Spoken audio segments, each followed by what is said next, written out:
पृथ्वी पर जब वसंत ऋतु आती है तो प्रकृति संवरती है, और समाज में जब अच्छे धर्म गुरु आते हैं तो संस्कृति संवरती है। देश के संविधान का पालन करते हुए अगर प्रशासन की जो दिशा निर्देश हैं उनको पालन करते हुए बागेश्वर बाबा धीरेन्द्र शास्त्री जी अगर बिहार की महान धरती पर आ रहे हैं तो मैं उनका स्वागत करता हूं। सर्वधर्म समभाव का जो संदेश है वो यहां से देकर के जाएंगे। मुझे लग रहा है कि विभिन्न दलों के लोग इस मौके का फ़ायदा उठाना चाह रहे हैं ताकि उनको एक पब्लिसिटी मिल जाए। राजनीति से इस विजिट को राजनीति से ऊपर रख के देखा जाए। नमस्कार, आप देख रहे हैं एसडीएन न्यूज़। मैं हूं सैयद तहसीन अली। इन दिनों राजनीति से बड़ा नाम बाबा धीरेन्द्र शास्त्री का है। ये वो नाम है जो फिलहाल हिंदुस्तान भर में चर्चा का विषय बना हुआ है। बागेश्वर धाम सरकार का बिहार आगमन होना है। 12 मई को बिहार में उनका कार्यक्रम होना है, जिसे लेकर सियासी पारा भी काफ़ी चढ़ा हुआ है। उनके आने को लेकर कई पक्ष उनके समर्थन में है तो कई उनके विरोध में भी खड़े हैं।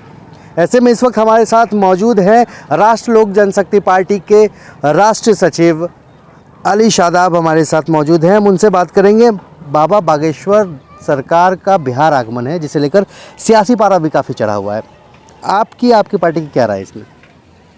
देखिए, किसी ने बहुत अच्छा कहा है कि पृथ्वी पर जब वसंत ऋतु आती है तो प्रकृति संवरती है, और समाज में जब अच्छे धर्म गुरु आते हैं तो संस्कृति संवरती है। मेरा विचार ये है कि अगर भारतीय हमारे देश के संविधान का पालन करते हुए अगर प्रशासन की जो दिशा निर्देश हैं उनको पालन करते हुए बागेश्वर बाबा धीरेन्द्र शास्त्री जी अगर बिहार की महान धरती पर आ रहे हैं तो मैं उनका स्वागत करता हूं, और ये आशा करता हूं कि सर्वधर्म समभाव का जो संदेश है वो यहाँ से देकर के जाएंगे और अच्छा संदेश देकर के जाएंगे। अच्छा, उनके आगमन को लेकर दो धाराओं में इस वक्त राजनीति जो है बिहार की बढ़ चुकी है। कोई उनके समर्थन में, कोई उनके विरोध में। ऐसे में जो सरकार के पक्ष है, महागठबंधन के जो कई ऐसे नेताओं का बयान आया है कि वो बागेश्वर बाबा को बिहार आने से रोकना चाहते हैं या फिर उनका घेराव करना चाहते हैं। ऐसे में आपकी क्या प्रतिक्रिया रहेगी, आपकी पार्टी की क्या प्रतिक्रिया रहेगी उनके लिए? जहाँ तक मैं देख रहा हूँ कि धीरेन्द्र शास्त्री जी का जो बिहार आगमन हो रहा है उसमें दो गुट हो गए हैं। एक गुट जो है वो समर्थक बन गया है और एक विरोधी बन गया है। मेरा ये मानना है व्यक्तिगत रूप से कि इसको राजनीतिक रंग देना सही नहीं है, चाहे वो कोई भी दल हो, किसी भी दल के लोग हों।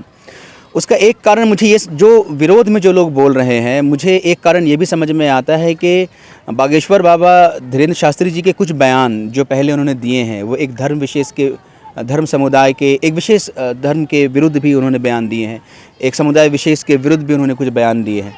तो मुझे लगता है कि जिन लोगों के दिलों में इस बात का थोड़ा डर है कि जो आपसी सौहार्द का माहौल है सीमांचल में या बिहार में वो ना बिगड़े, उसको लेकर के विरोध कर रहे हैं।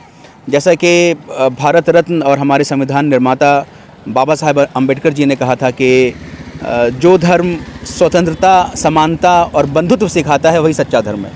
तो मेरा ये मानना है कि धीरेन्द्र शास्त्री जी यहाँ आए और संविधान का पालन करते हुए, प्रशासन के दिशा निर्देश का पालन करते हुए अच्छा संदेश देकर के जाएं, और इसको राजनीतिक रूप देना सही नहीं। राजनीति पर एक अहम सवाल है कि क्या उनके आने से बिहार की सियासत में कोई उठापटक या कुछ हलचल मचने की ऐसी संभावना है? जो लोग परेशान हो रहे हैं, जो इस वक्त सरकार में बैठे हैं, वो लोग जो है इसका विरोध करें, क्या ऐसे कुछ संभावना बन सकती है क्या?